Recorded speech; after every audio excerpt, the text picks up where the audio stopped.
The story of Alphonse Zeilais and his family has reached the year 1933. The National Socialists were elected to government and, in violation of the Weimar Constitution, effectively abolished the Reichstag and, with it, the Weimar democracy. Fascism is in power. Last year, as part of our holiday program, we looked at fascism.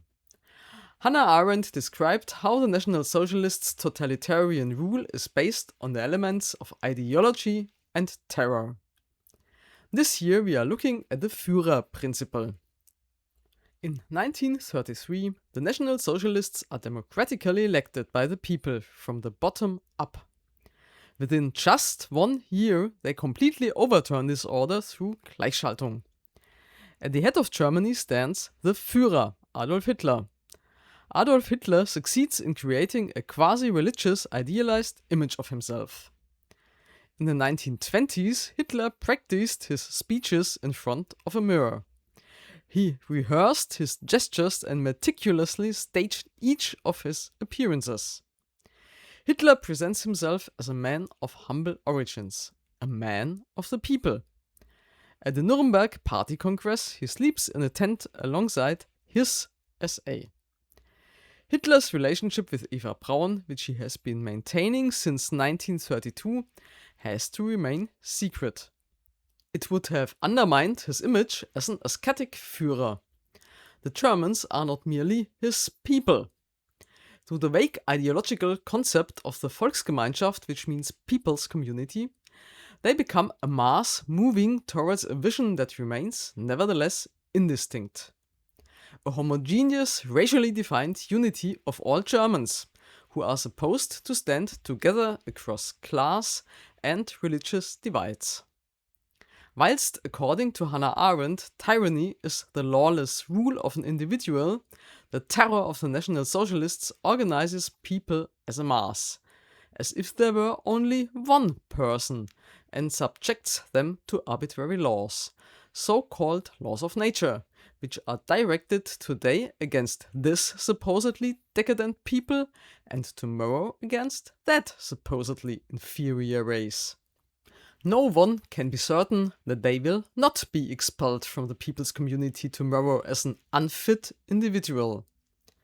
Just as the National Socialists define who is to be considered a Jew, so too do they define who belongs to the people's community, not as a static category, but as a dynamic process. A colleague of Alphonse Zeilais, the Jewish Associate Professor of Mathematics and Physics, Dr. Karl Strauss, is allowed to remain in post until 1935 as a veteran of the First World War. Then the law is tightened, and he is dismissed. The individual is at the mercy of this system and has no way of influencing whether or not they become a victim. Forced conformity is the means used to turn Germans into accomplices. Every organization in the German Reich is transformed into a National Socialist organization.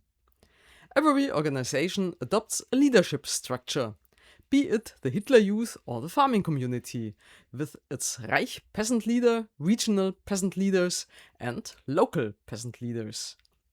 These leaders are not elected from below, but appointed from above. Criticism is unwelcome. What superior leader would appoint a subordinate who is superior to him in any way? Naturally, these leaders have to be brought into ideological alignment. Special leadership schools exist for this purpose. It is there that the vast number of leaders required by the state are indoctrinated. A National Socialist hierarchical structure emerges alongside the state apparatus, steadily gaining influence. Experience and qualifications no longer matter. What counts is devotion to the Führer. Good connections to those high up greatly aid one's personal advancement.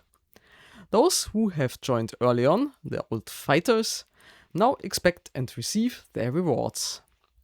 Josef Bürkel, the Gauleiter of the Palatinate, is a prime example of this trend. Hitler had appointed him Gauleiter of the Palatinate as early as 1926. He uses his position for personal enrichment and corruption, helps himself to Jewish property and lives in the magnificent Villa Böhm in Neustadt an der Weinstraße.